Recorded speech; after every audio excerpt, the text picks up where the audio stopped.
The Unfiltered Human on the Fringe episode 58, The Myth of Arrival. There is no final healing, only deeper living. Welcome back to the Unfiltered Human on the Fringe. We love the idea of arrival. That one day, after enough therapy, enough reflection, enough healing, we'll finally be finished. The past will stop haunting us, the contradictions will fade away, and the pain will subside.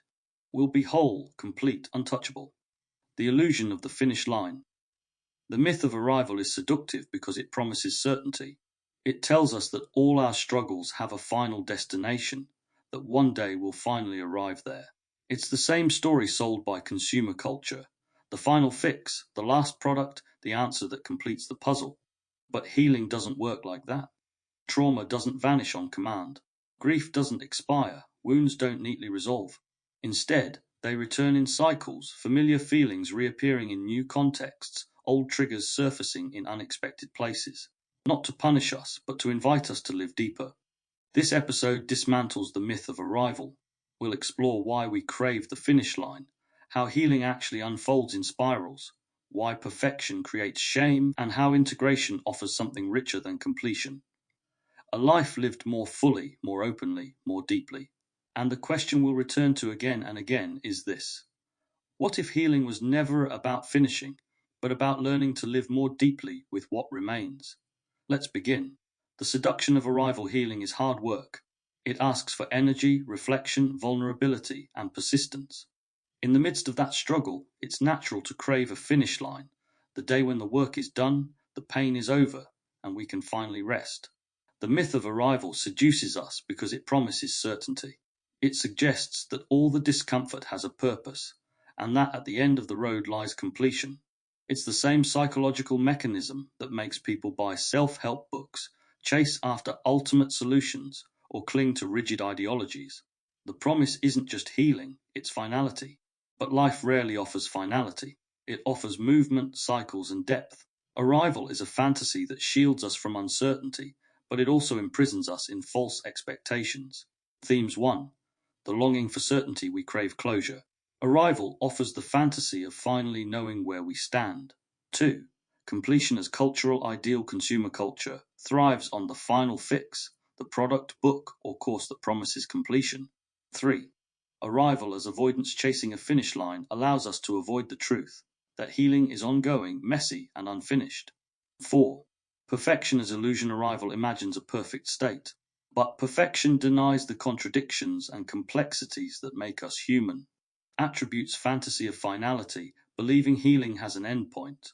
Projected salvation, imagining a future self free of all pain. Cultural scripts, society selling arrival as success. Avoidance of depth, using fantasies of arrival to escape the present moment. The invisible finish line. Arrival has always been part of human imagination. Religions promise salvation, politics promise utopias, and self-help promises transformation. Healing adopts the same story. Endure the struggle now, and one day you will finally be whole. But arrival is less about truth and more about comfort. It comforts us to believe the struggle will end in certainty. It comforts us to imagine the day when pain is gone, when contradictions dissolve, when we no longer have to wrestle with ourselves. Yet life rarely works this way. Wounds resurface, grief returns, contradictions endure. Healing is not about erasing these cycles, but about learning to live with them more deeply. The danger of the myth is that it creates shame. When pain reappears, we think we failed. When old wounds return, we believe healing didn't work. But the truth is that healing was never about reaching an endpoint. It was always about building resilience for the return.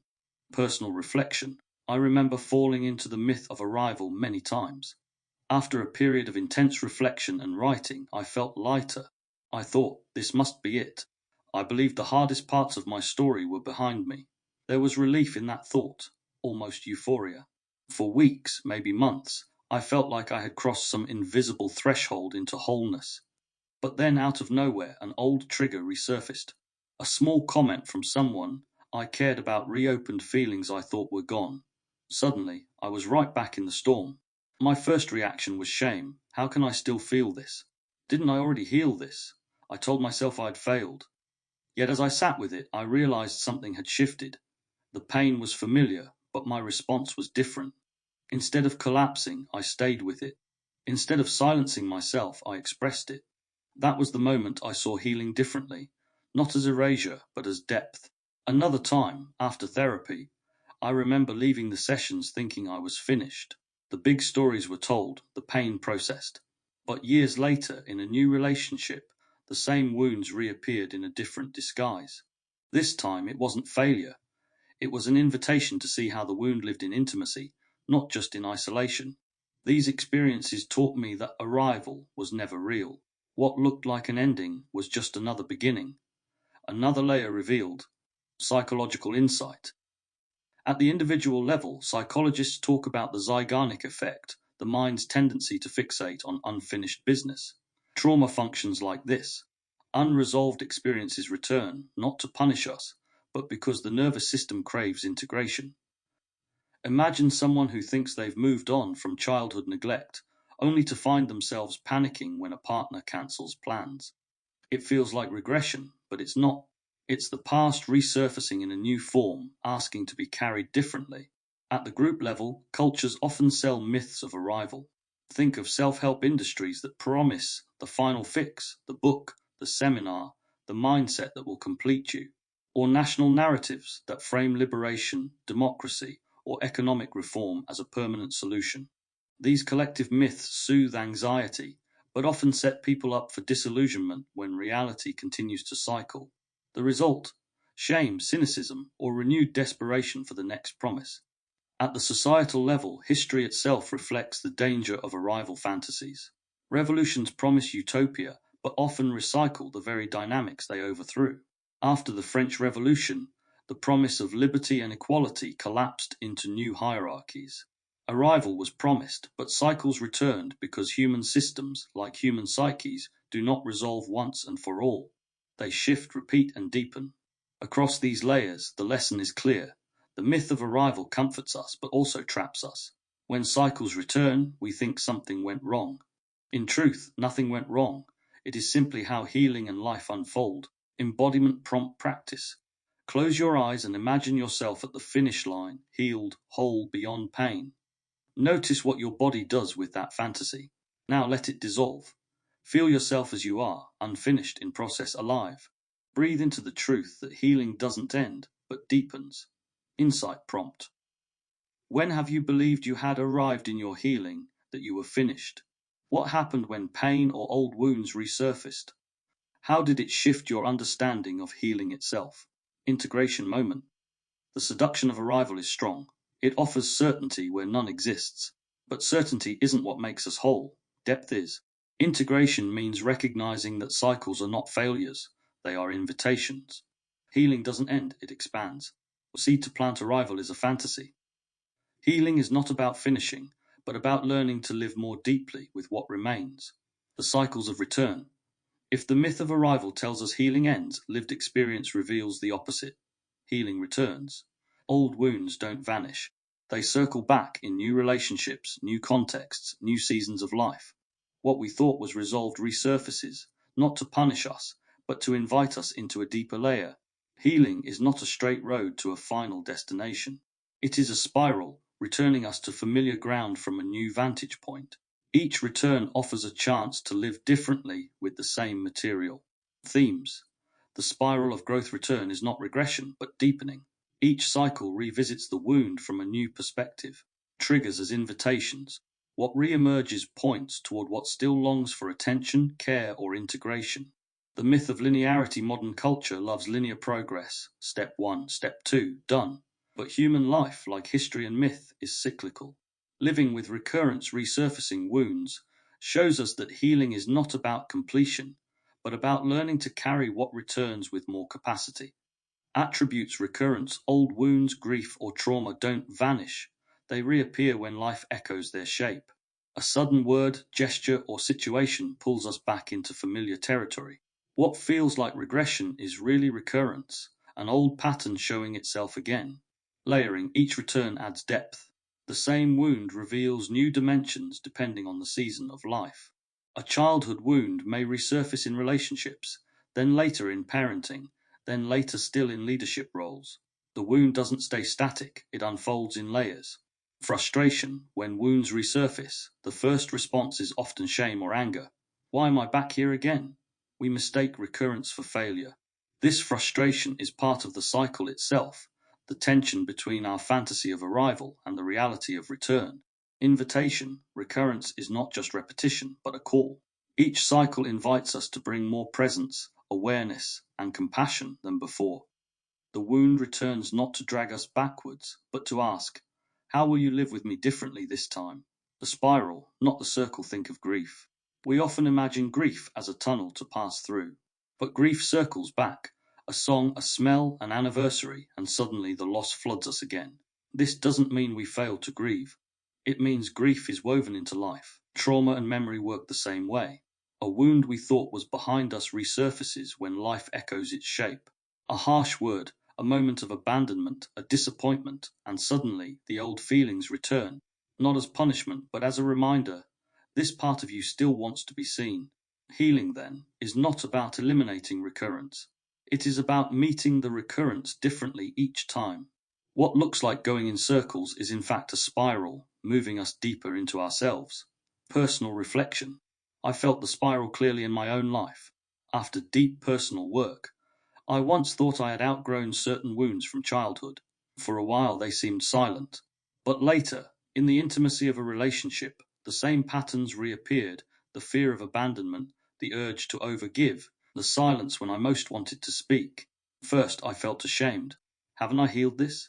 But then I realized my response was different this time. I had language. I could notice it unfolding. I could even name it aloud.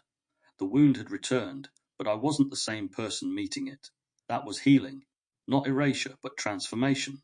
I've seen this too with grief. A loss I thought I had processed years ago still rises at unexpected times, in a song, in a place, in a photograph. For a moment it feels raw again. But it doesn't destroy me the way it once did. It reminds me of love, of memory, of depth. That too is healing. Not forgetting, but living with recurrence differently.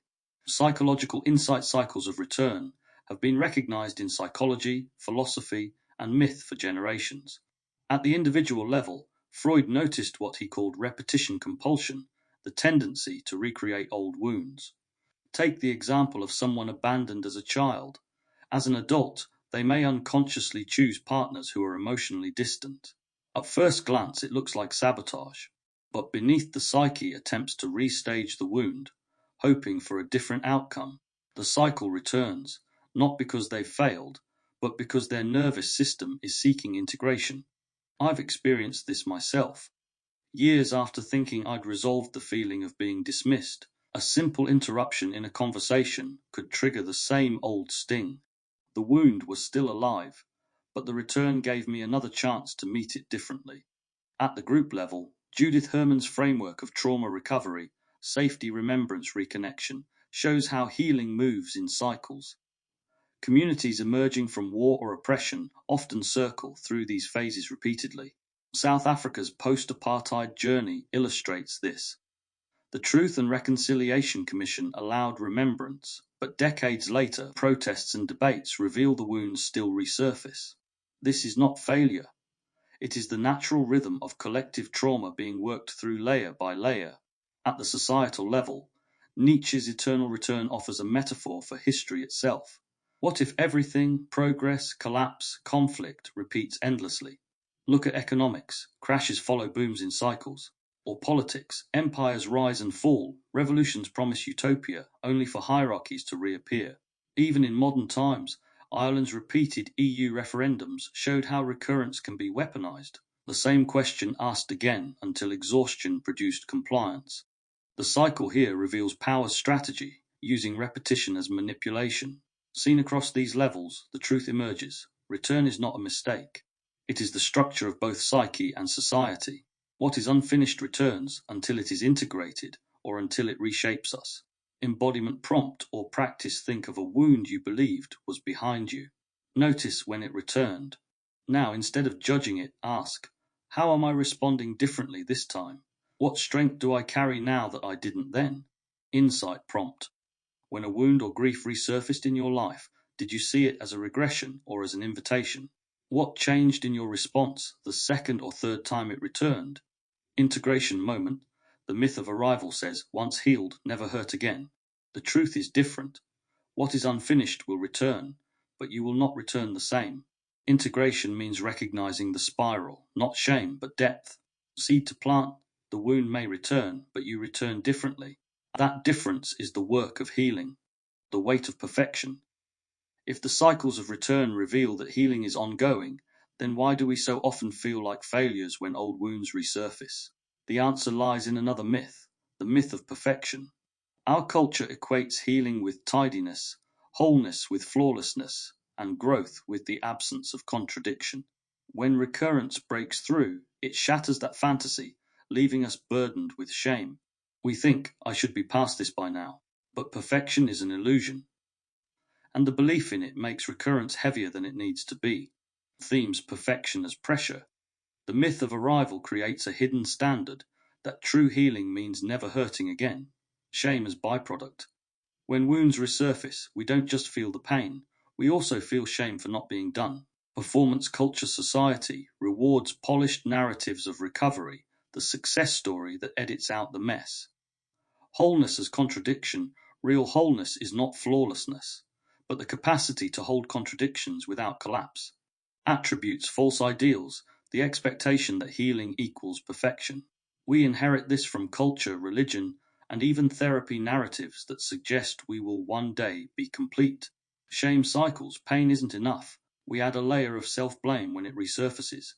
This shame often hurts more than the wound itself. Performance masks. We polish our stories for others, telling the version where we triumphed, not the one where we still struggle.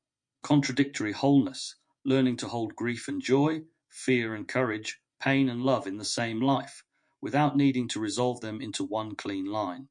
The mirror that judges. We carry an inner mirror shaped by cultural ideals. It reflects not just our wounds, but how we think we should look if we were healed. When the reflection doesn't match the ideal, shame arrives. The mirror judges, but it is the mirror that is false, not us. I've seen how this plays out in myself and others. After doing deep work, there's a sense of relief, almost a glow. Finally, I've reached the other side. We share our stories with pride, framed as if they have an ending. People nod, congratulate us, and admire our courage. But then the wound reappears, the panic attack returns, the grief still catches us off guard.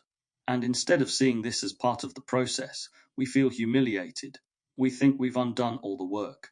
We hide it from others because it doesn't fit the after photo. Culturally, we reinforce this. Social media is full of before and after stories, as if life itself can be split into two neat halves. Even in spiritual and therapeutic spaces, narratives of total transformation are celebrated.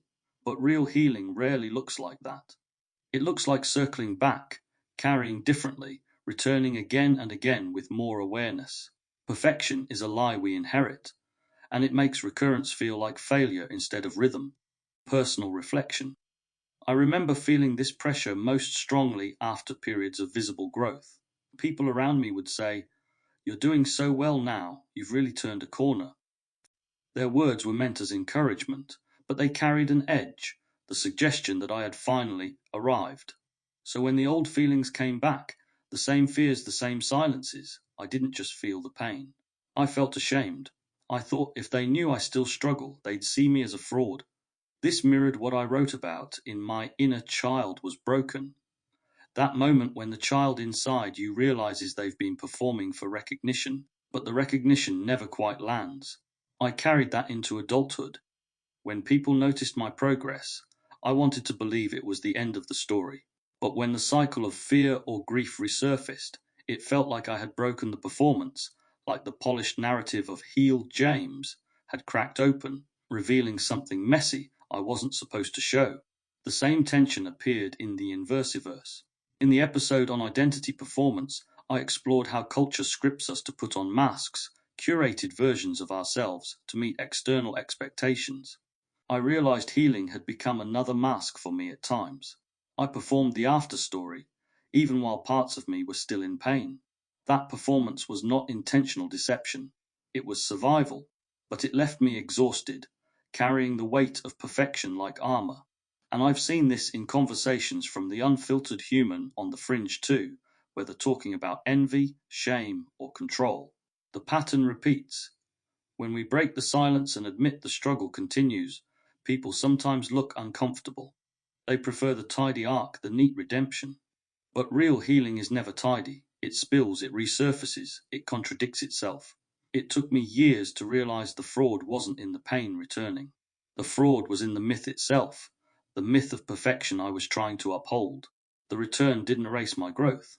It showed me the work was still unfolding, deeper than before. And in that recognition, the shame began to lift. Psychological insight. At the individual level, Winnicott's idea of the false self is key. When we grow up in environments that only reward compliance or perfection, we learn to present a polished version of ourselves while hiding the mess. Later, when wounds resurface, we feel pressure to keep the mask on, to maintain the image of the healed self. This creates an inner split. The pain continues, but it must be hidden to protect the performance. At the group level, Jean-Paul Sartre's notion of bad faith helps explain how communities collude in perfection myths. A support group, for example, may unconsciously expect members to show steady progress. Anyone who struggles risks being seen as not trying hard enough. In this way, the group sustains an illusion of linear healing at the cost of authenticity. At the societal level, Simone de Beauvoir wrote about how women in particular are burdened with impossible ideals of perfection, expected to embody contradictory roles seamlessly. The same mechanism operates in healing culture. Society expects us to be resilient survivors while erasing the ongoing contradictions of real life. Public narratives of healing often sanitize the ongoing struggle because culture itself is uncomfortable with imperfection. In all three cases, individual, group, and society, the weight of perfection makes recurrence unbearable. The wound itself hurts less than the shame of not matching the ideal. Embodiment prompt or practice. Close your eyes and notice. What perfect image of healing do you carry? See it clearly. Then gently imagine setting it down beside you. What does it feel like to hold your pain and your growth together without needing to collapse them into one tidy picture? Insight prompt. Where have you felt pressure to appear healed for yourself, for others, or for your community? How did that pressure shape your relationship to your wounds when they resurfaced? Integration moment. The myth of perfection makes recurrence feel like regression, but perfection was never the goal. Wholeness is not about never breaking, it's about carrying contradictions without shame. Integration here means refusing to measure your healing against an impossible mirror. Seed to plant perfection is the weight you were never meant to carry. Wholeness is not flawlessness, but the freedom to hold your contradictions in the open, the practice of integration. If the myth of arrival seduces us with the fantasy of being finished, and the myth of perfection burdens us with impossible ideals, then integration offers another way. Integration does not erase wounds. It does not promise finality. Instead, it asks, how can I carry this part of me differently? Integration is less about fixing and more about weaving, stitching pain, joy, memory, and contradiction into a fabric we can live inside of. This is where healing moves from theory into practice, not about eliminating what hurts, but living alongside it with more compassion and more truth. Themes integration versus erasure healing isn't about deleting the wound, but recognizing it as part of your story. Weaving the shadow integration means making space for the parts of ourselves we once rejected. Jung called this shadow work, not destroying the shadow, but acknowledging it. Wholeness through contradiction, wholeness isn't neat or polished. It's the ability to hold opposites, love and fear, grief and laughter, strength and fragility.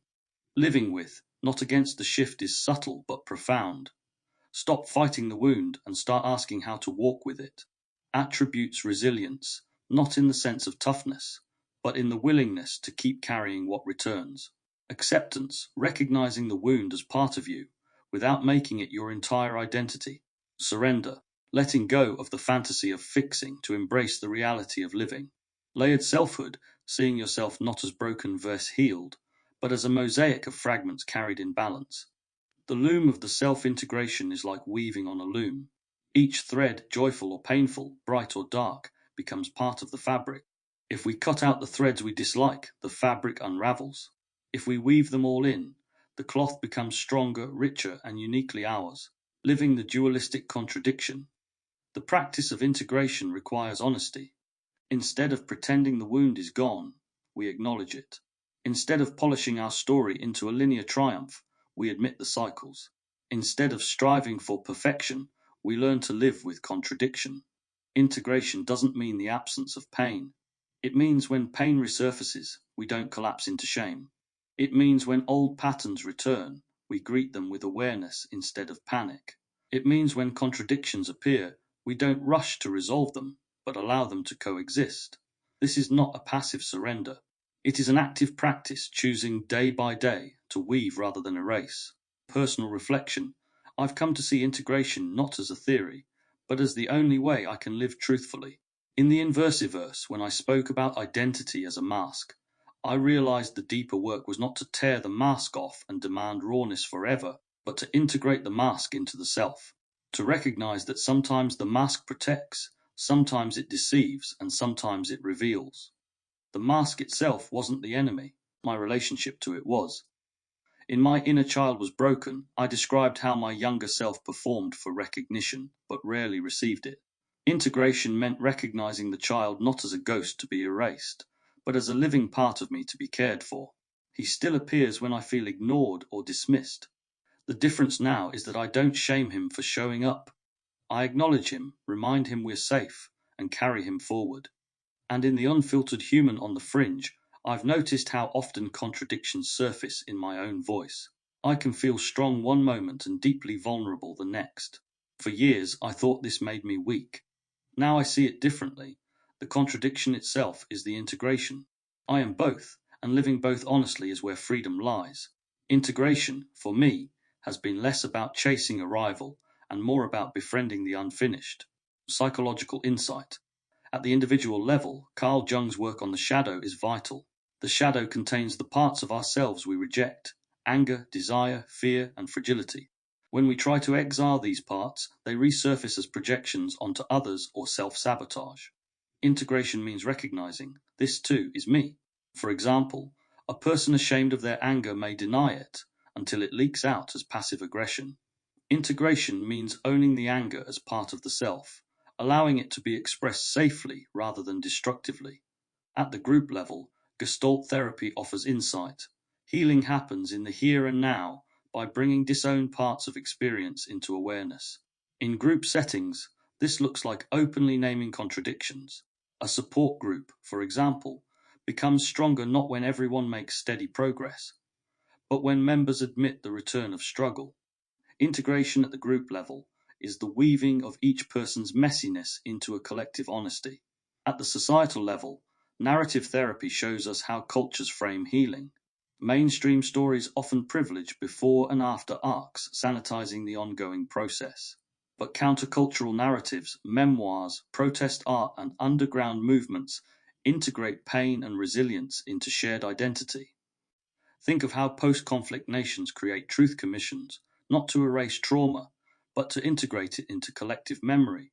Integration at the cultural level is about refusing erasure, insisting the wound remains part of the story. Across all levels, the lesson holds. Integration is not fixing, but weaving. It makes life heavier in one sense, we carry more truth. But it also makes us lighter, because we stop wasting energy on pretending. Embodiment prompt or practice. Close your eyes and bring to mind a part of yourself you usually reject: anger, fear, grief, or shame. Now imagine offering it a seat beside you, like a companion. Breathe with it for a moment. Ask it, what do you need from me right now? This is the practice of integration, listening, not exiling. Insight prompt. What part of yourself have you tried hardest to erase or deny? How might your life shift if, instead of erasing it, you chose to weave it into your story with compassion? Integration moment. The myth of perfection tells us to delete what hurts. The practice of integration teaches us to weave it in. Integration doesn't erase contradiction. It makes contradiction livable. It transforms shame into depth, exile into belonging. Seed to plant integration is not fixing the wound. It is making a home where even the wounded parts of you belong. Deeper living, not final living, The myth of arrival tells us to aim for an endpoint. The practice of integration teaches us to live with what remains. But integration isn't the final step either. It's the opening into something else, deeper living. Deeper living doesn't mean freedom from struggle. It means engaging life with more openness, more truth, and more capacity. It's not about reaching a plateau where the storms stop, but learning to sail in them without capsizing. This is where healing begins to touch everything: relationships, creativity, intimacy, and our sense of meaning itself. Themes wholeness as depth, not completion. The goal is not a flawless life, but a deeper one. Pain doesn't vanish, but life grows richer around it. Relationships as mirrors others will always reflect wounds to us. But in deeper living, those reflections don't destroy us, they teach us. Creativity as integration art, writing, conversation, and expression all become ways to weave contradiction into something beautiful. Vulnerability as strength, the willingness to live openly, fragile and strong, wounded and alive, becomes a mark of deeper living. Attributes adaptability, the ability to meet recurrence with new responses, shifting rather than collapsing. Openness, allowing others to see the contradictions instead of hiding them. Rooted aliveness, feeling life more vividly because nothing is exiled. Messy resilience, carrying chaos without demanding it be neat and finding richness in that mess. The river that widens. When a river flows, it doesn't escape rocks and obstacles. It flows around them, over them, sometimes reshaping them. Over time, the river doesn't become perfectly smooth. It becomes wider, deeper, and more alive. Healing is the same. Not about eliminating what obstructs us, but about widening the current of our life to hold it. Detaching from milestones, deeper living emerges when we stop chasing completion. When a wound resurfaces, we no longer ask, "Why am I back here?" Instead, we ask, "What does this reveal now?" In relationships, this means accepting that others will trigger us and letting those triggers become teachers instead of enemies. In creativity, it means using contradictions as fuel, not as reasons to stop. In intimacy, it means allowing the other person to see our flaws without needing to perform perfection. Deeper living is not about less pain, it's about more presence. Personal reflection, I've noticed this shift in my own life. When I was younger, I thought being strong meant appearing unshaken. I wore resilience like armor. But the more I leaned into integration, the more I realized resilience wasn't about pretending the pain was gone. It was about letting others see it and still choosing to stand. In the Inversiverse, I explored how identity becomes fragmented by societal scripts. For me, deeper living came when I stopped trying to perform the right identity and started allowing the contradictions to coexist. It wasn't clean, but it was real and it felt more alive. In My Inner Child Was Broken, I shared how my younger self sought recognition but rarely found it. Deeper living has meant not erasing that child's longing, but letting it inform how I connect to others now, noticing when people feel unseen, giving space for their voice, recognizing the wound in myself as a bridge rather than a burden.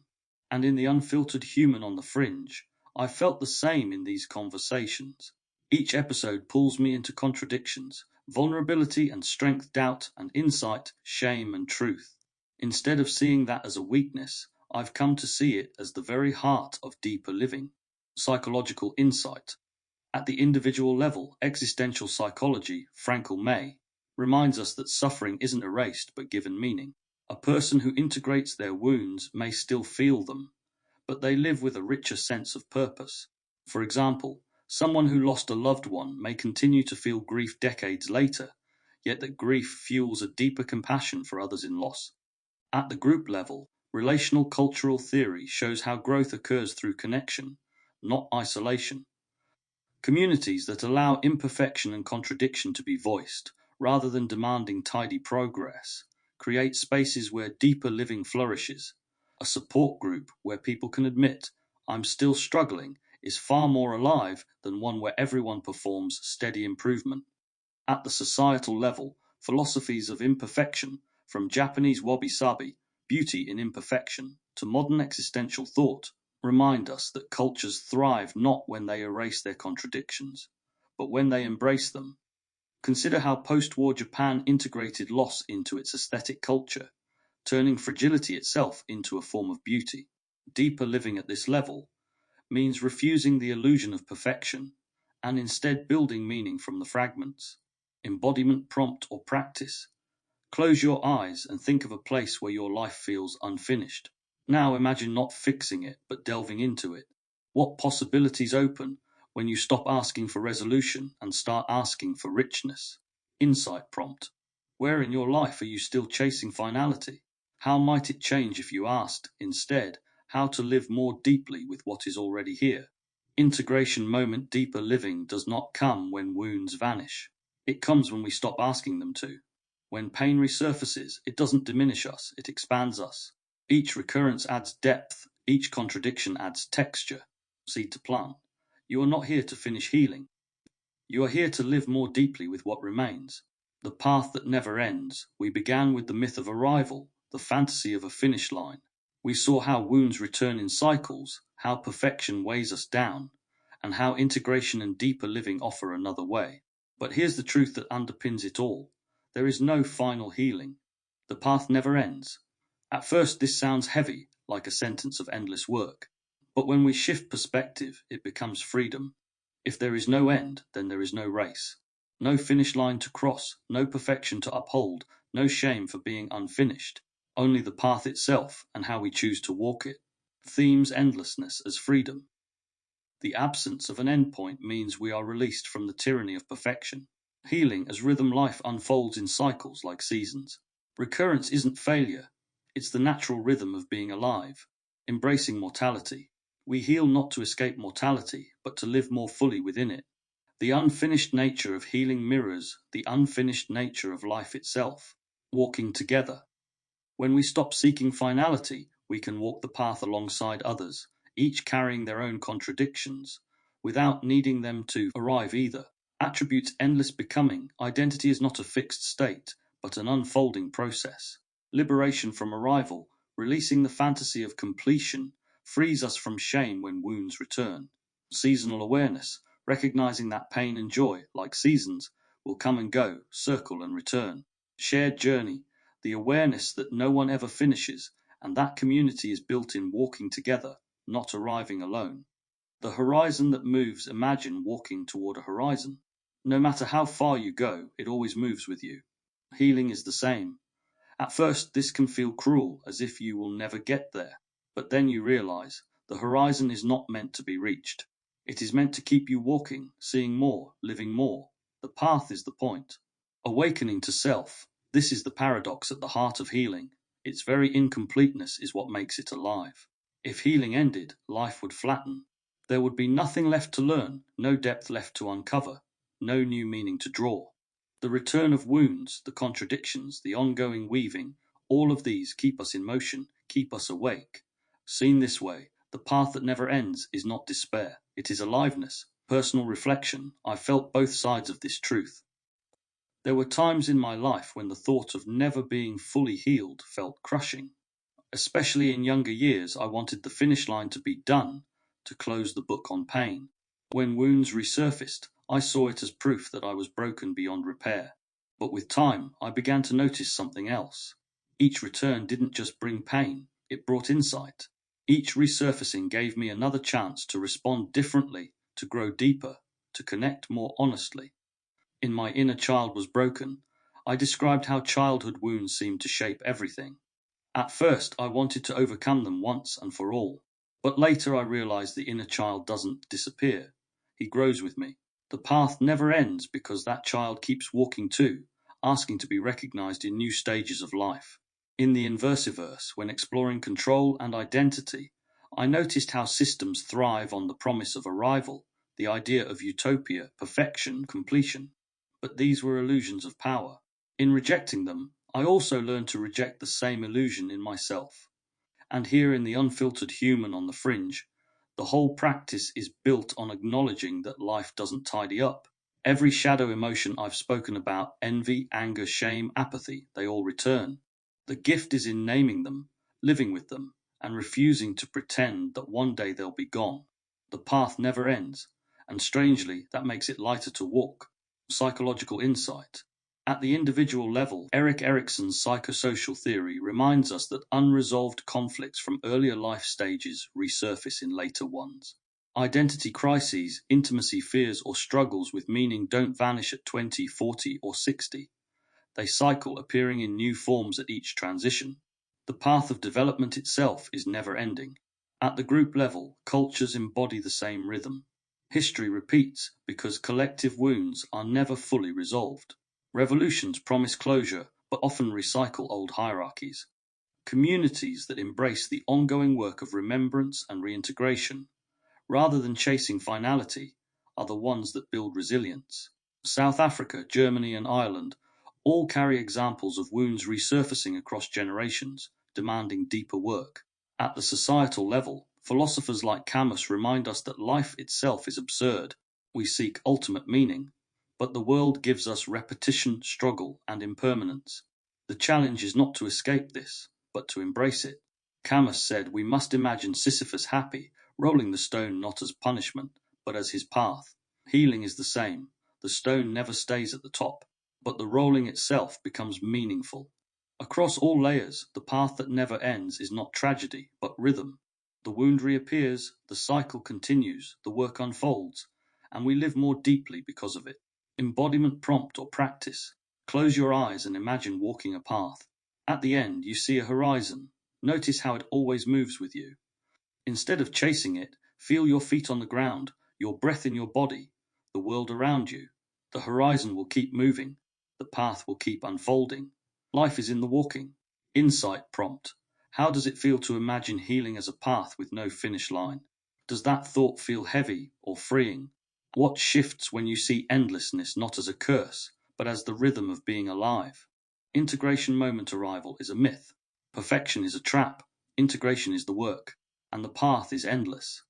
But in that endlessness lies freedom, the freedom to stop racing, to stop comparing, to stop shaming yourself for being unfinished. The path never ends, but it is yours to walk and yours to make meaning. Seed to plant healing is not about reaching the horizon. It is about walking the path endlessly, imperfectly, deeply, walking without arrival. We've traveled through the myths of arrival and perfection, through the spirals of return, through integration, and into the freedom of deeper living. And if there's one truth to carry from this, it's that healing is not about finishing. It is about walking, the path never ends. But that doesn't mean despair. It means aliveness, rhythm, movement. It means we don't have to rush to a finish line that doesn't exist. We can walk each step with honesty, contradiction, and depth, and that is enough. Thank you for walking this stretch of the path with me. You've been listening to The Unfiltered Human on the Fringe. And as always, stay unfiltered, stay human, and keep choosing the path to self. James Miller. If you found value in today's episode, you may also be interested in my broader project, The Inversiverse, a series exploring the hidden architecture of perception, identity, control, and consciousness. Across 20 episodes, The Inversiverse dissects indoctrination, language, media manipulation, dark psychology, belief systems, and the evolution of self in the digital age. You can find all episodes of The Inversiverse on Facebook, YouTube, Rumble, and Substack by searching This Place Called Earth. These ideas aren't shared to convince you, but to invite you to think, feel, and perceive more consciously in a world designed to keep you distracted. Overview of The Inversiverse, a journey through the mirrors of mind, culture, and control. Episodes 1 to 3 introduce foundational ideas around indoctrination, perception, and manipulation. Episode 4 explores how language, symbols, and cultural norms are used to shape thought. Episode 5 investigates control systems, media narratives, and the illusion of choice.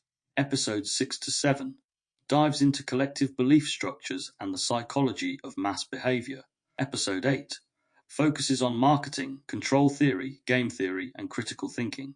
Episode 9 covers love, relationships, human mating, gender dynamics, and red-blue pill ideologies. Episode 10 unpacks dark psychology, the occult, Satanism, and the dark triad personality types. Episode 11 the simulated self examines identity, ego, and the rise of post-human consciousness.